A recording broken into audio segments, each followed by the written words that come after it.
Hey guys, it's Sebastian from AskSebby, and today we are going to argue with Dave Ramsey. Not actually Dave Ramsey because he's not here, but 3 of the big points he makes about credit cards and things that I disagree with that you might want to reconsider as well.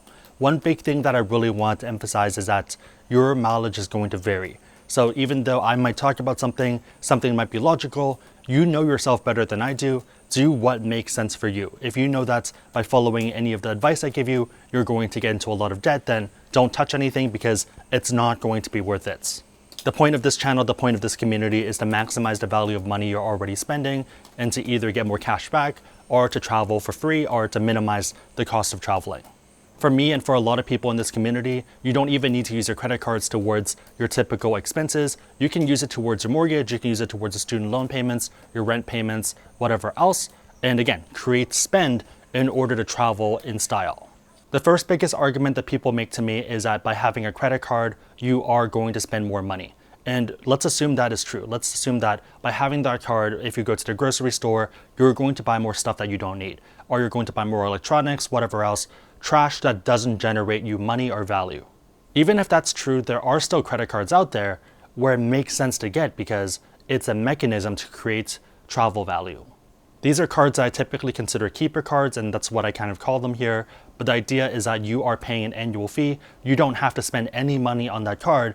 And every year for that annual fee, at the end of it, you're going to get an anniversary night that you can spend at different properties.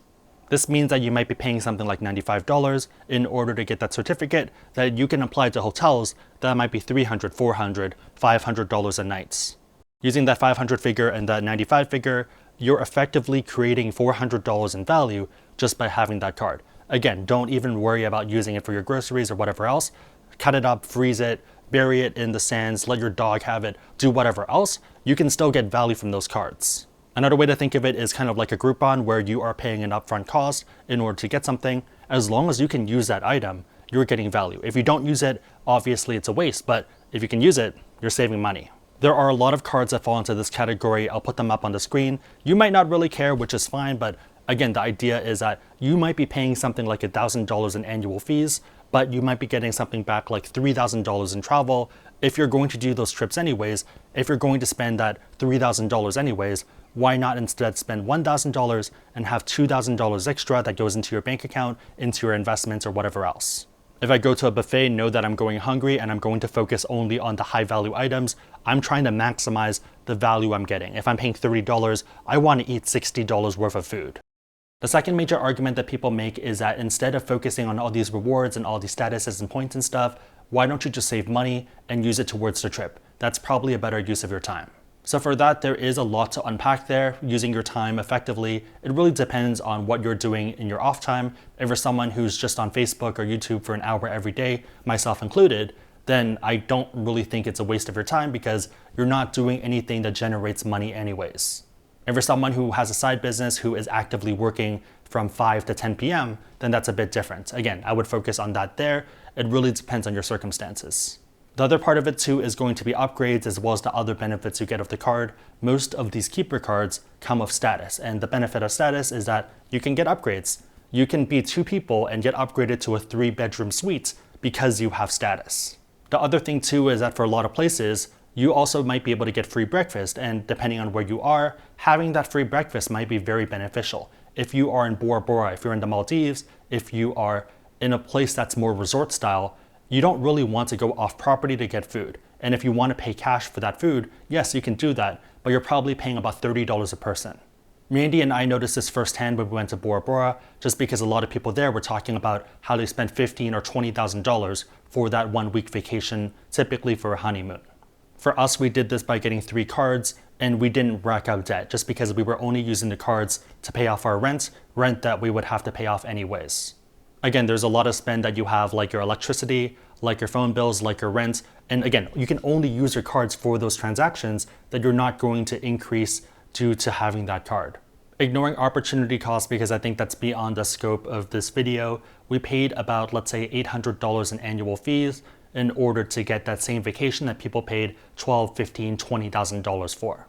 Beyond that, we ended up getting upgraded to overwater villas, where when we went, it was $2,500 a night. So the people who ended up paying cash paid $1,000 for a room that was on the land. If they wanted to upgrade to overwater villas, they either needed to have status, which they wouldn't have otherwise got, or they would have had to pay an extra $1,500 per night. And again, for me, I like saving money. I don't really like using money. I want to see my bank account balances increase. This is a mechanism for me to still travel and to see the world and experience things I otherwise wouldn't be willing to pay for and not really accrue any debts, but still keep my investments increasing. I was someone who never really liked traveling before when I was younger just because I wanted to increase my investment. I wanted to get it up to $100,000 as soon as possible. With credit card rewards, I'm basically hitting two birds with one stone because I'm still increasing that value, but I still get to see the world now. The final argument that people like to make is that credit cards are never going to make you rich. And I agree with that. I don't really think that people here are trying to get rich from credit cards and travel rewards. That's not really the point. The idea is creating experiences you otherwise wouldn't have paid for. Imagine turning that trip to Hawaii into 2 Hawaii trips, or maybe turning that economy Tokyo flight into a business class one. I'm not someone who's going to pay for a $15,000 business class flight, but if I can sign up for a card and get rewards, and with that bonus, I can fly that, I'm going to do that because, again, it opens up an experience I otherwise wouldn't have done. And by just paying my rent, it's a very logical thing, at least to me, to do. At the end of the day, you know yourself better than I do, better than everyone else does. Do what makes sense for you based off your circumstances. My goal is just to help you think critically and to maybe reconsider a few things.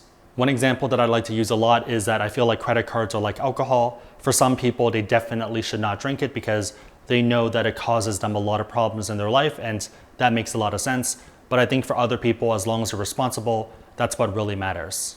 So I hope that was helpful. Let me know if you guys have any questions. My question for you guys is, what are your thoughts on this? Do you disagree? Do you agree? Let me and the community know down below. If you like this video, give it a thumbs up. It really helps us out. And if you know anyone else who'd benefit from what we just talked about, feel free to share this video with them because it's probably going to help them out. But otherwise, hope you guys liked it. See you guys next time. On a side note, it's still raining, but I think we're going to head down to the beach.